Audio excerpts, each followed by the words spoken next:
20 janvier 1974, le Stade Rennais reçoit l'Olympique Lyonnais. Les sourires sont crispés, résultats médiocres et problèmes financiers plombent l'avenir des Rouges et Noirs. Tout repose désormais sur les épaules de l'attaquant ivoirien Laurent Pokou. Classé en 1970 meilleur buteur de la Coupe d'Afrique des Nations, Pokou est un surdoué. Un joueur en or, convoité par tous les clubs français. Mais le président de la Côte d'Ivoire, Houphouët-Boigny, refuse obstinément son transfert. 14 ans à peine après l'indépendance, voir le plus grand joueur du pays recruté par l'ancienne puissance coloniale ne plaît guère au père de la nation. Laurent Pokou est une immense vedette en Côte d'Ivoire et sur tout le continent africain. Des foules énormes se pressent pour l'admirer, parfois même jusqu'à 25 000 personnes rien qu'à l'entraînement. Des grands clubs européens, mais aussi brésiliens comme le Flamengo, espèrent obtenir sa signature. En France, Saint-Étienne, Marseille, Paris et j'en passe sont sur les rangs. Mais le FC Nantes tient la corde puisque début décembre 1973, Robert Budzinski, le recruteur, est à Paris et attend l'arrivée de Laurent Pokou à l'aéroport. Laurent Pokou n'arrive pas, pourquoi? Parce que la veille, des militaires empêchent Laurent Pokou de prendre l'avion suite à l'intervention du président de la République, Félix Houphouët-Boigny. Pas question de laisser partir un tel joyau. Comment fait-il pour arriver à Rennes quelques semaines plus tard? Eh bien, tout simplement parce que M. François Pinault fait du commerce dans le marché du bois avec la Côte d'Ivoire. Il a ses entrées au plus haut sommet de l'État, notamment par l'entremise des Bretons de Côte d'Ivoire, l'amicale Tibraise. Le 28 décembre 1973, Laurent Pokou atterrit à Rennes. 29 décembre 1973, c'est Noël au Stade Rennais. Et voilà. Laurent Pokou signe chez les Rouges et Noirs pour 2 ans. Bernard Lemoux, le président du club, se frotte les mains. Avec l'étoile africaine, le stade va briller. Fini le foot à la papa, place au spectacle. Pendant 2 ans, la magie Pokou va affoler les compteurs et ensorceler les supporters.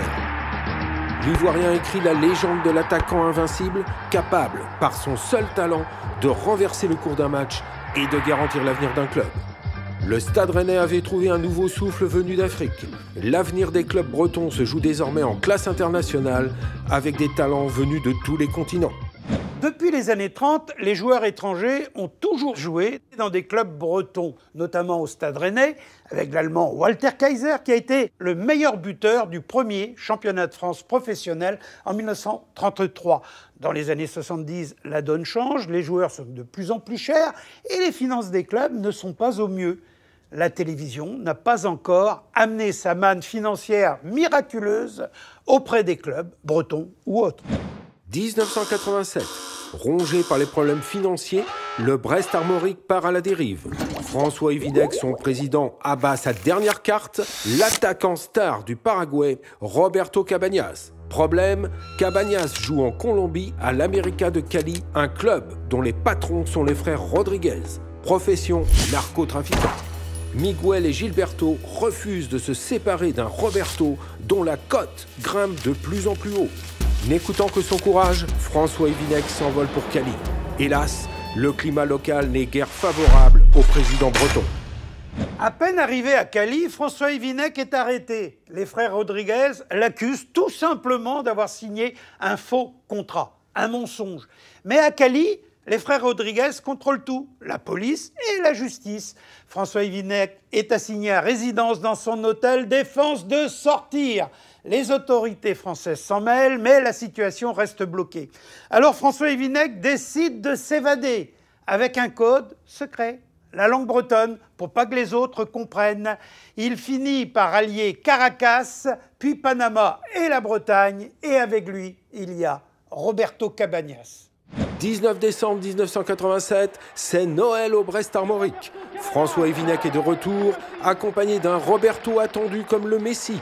Au dieu des attaquants, Evinec va assigner une mission quasi biblique, remontada en D1 dès la saison suivante. La mission est reçue 5 sur 5 par le numéro 10 et 23 buts plus tard, le compte est bon. Brest revient en D1.